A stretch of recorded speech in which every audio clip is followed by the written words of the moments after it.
IPL வரலாற்றிலே அடிக்கப்பட்ட அதிகபட்ச டோட்டல் சாதனையாக 263 ரன்கள் இருந்து வந்தது. 2013ஆம் ஆண்டு நடைபெற்ற பூனே வாரியர்ஸ் அணிக்கு எதிரான போட்டியில் அதிரடியான பேட்டிங்கை வெளிப்படுத்திய ஆர்சிபி அணி 263 ஓட்டங்களை இமாலய சாதனையை படைத்து தன்வசம் வைத்திருந்தது இதுவரைக்குமே.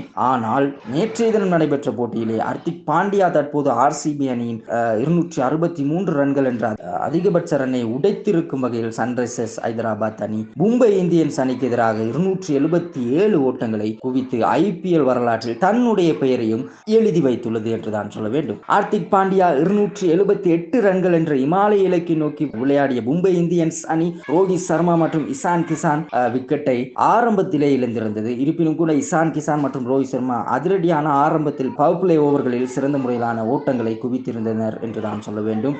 இருந்தாலும் ஹார்திக் பாண்டியாவின் ஒரு அசம்பந்தமான துடுப்பாட்டம் அல்லது டிம் டேவிட்டின் ஒரு அசம்பந்தமான துடுப்பாட்டமா இந்த மும்பை அணி தோல்வியடைவதற்கு முக்கிய காரணமாக இருந்தது. மும்பை அணியில் ஏன் இவ்வாறான அசம்பந்தமான பந்து வீச்சாளர்களை பயன்படுத்தி இந்த மும்பை அணி, அதாவது சாம்பியன் அணியாக திகழ்ந்த மும்பை அணி ஏன் இவ்வாறான சரிவை சந்தித்துக் கொண்டிருக்கிறது என்பதனை நாங்கள் சிந்தித்து பார்க்க வேண்டும். குறிப்பாக எம்ஐ அணியின் ரசிகர்களுக்கு இது உண்மையிலேயே ஒரு அதிர்ச்சியூற்றும் ஒரு கவலை அடையக்கூடிய ஒரு செய்தியாகவும் காணப்படுகிறது. அணியில் காணப்படக்கூடிய குளறுபடிகளை சரி செய்து போட்டிகளில் வெற்றி பெறுவார்கள் என்பதனை பொறுத்திருந்து தான் பார்க்க வேண்டும். எம்ஐ மற்றும் எஸ்ஆர்எச் அணிகளுக்கு இடையிலான மாபெரும் பிரம்மாண்டமான எதிர்பார்க்கப்படாத ஒரு போட்டியாகவே மாறியிருந்தது. குறிப்பாக எம்ஐ அணி வெற்றி பெறும் என்ற ஒரு நிலையில் காணப்பட்ட போட்டி ஆரம்ப துடுப்பாட்டத்தை தெரிவு செய்த எஸ்ஆர்எச் அணியினர் அதிரடியான ஒரு 277 ஓட்டங்களை குவித்திருந்தனர்.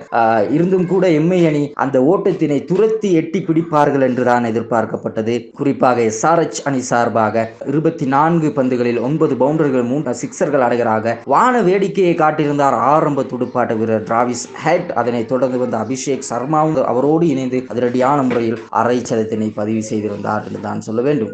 அபிஷேக் சர்மா 16 பந்துகளிலே அரை சதம் அடித்திருந்தார். அரை சதம் அடித்து சாவ்லா வீசிய பந்திலே ஆட்டமிழந்து வெளியேறினார். இருப்பினும் கூட அவர்கள் விட்ட இடத்திலிருந்து 2 அபாரமான அரை சதங்கள் அதனை தொடர்ந்து பதிவு செய்யப்பட்டது எஸ்ஆர்எச் அணி சார்பாக. குறிப்பாக இன்று கிளாசன் மற்றும் அவரோடு இணைந்த மாக்ரம் அதிரடியை சரவடியாக தொடர்ந்தனர் என்று தான் சொல்ல வேண்டும். முதலில் மாக்ரம் அதிரடியை துறந்தாலும் ஆட்டத்தை தன் பக்கம் திருப்பிய கிளாசன் மாக்ரமை எதிர்ப்பக்கம் நிற்க வைத்துவிட்டு வான வேடிக்கையை காட்டியிருந்தார் என்றுதான் சொல்ல வேண்டும். தனது மட்டையில் இருந்து கிளாசன் 4 பவுண்டர்கள் 7 சிக்சர்கள் எனது துவம்சம் செய்து என்று கிளாசன் சன்ரைசர்ஸ் அணியை ஒரு வரலாற்று ரன்களுக்கு வழிவகுத்தார் என்றுதான் சொல்ல வேண்டும். மாக்ரம் 42 ஓட்டங்களை அடிக்க 23 பந்துகளில் அரை சதம் அடித்து 80 ரன்கள் குவித்து 277 என வெற்றி இலக்கை நோக்கி இமாலய வெற்றி இலக்கை நோக்கி அழைத்து சென்றிருக்கின்றார் என்றுதான் சொல்ல வேண்டும்.